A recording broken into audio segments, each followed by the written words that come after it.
Hello mga kamini balloon. Good morning, good morning, good morning, good morning. Ako Raymond. Ngayon ay araw ng mag-vlog ko. Araw ng Miyerkules.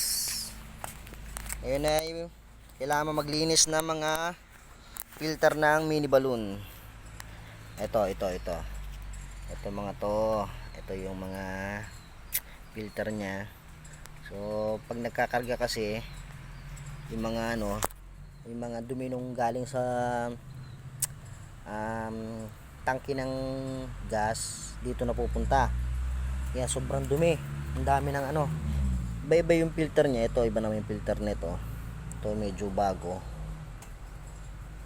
Ngayon naglilinis ako para pagdating ng Aurora Festival sa 6 and 7 ngayong April ay wala maging problema. Yan, mapapansin nyo, binaklas ko na siya lahat. Ito yung iba. Ayan grabing dumi.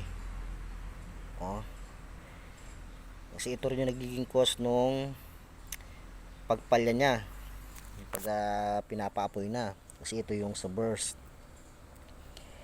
Ito yung nagsusupply para palakasin yung apoy. Ayan yung iba.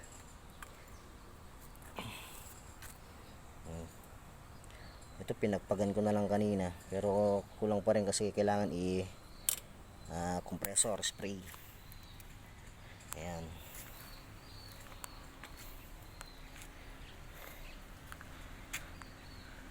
Para pagdating nila sa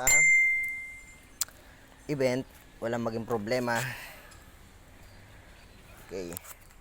Kung sino man po yung mga nanonood ngayon, punta po kayo sa kung may budget sa Aurora Festival sa Clark, Pampanga, sa loob mismo ng Clark sa 6 and 7 para may sakay po kayo sa libreng balloon malalaki.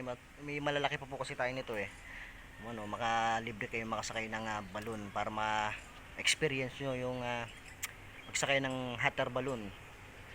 So yun lang po. Okay, thank you.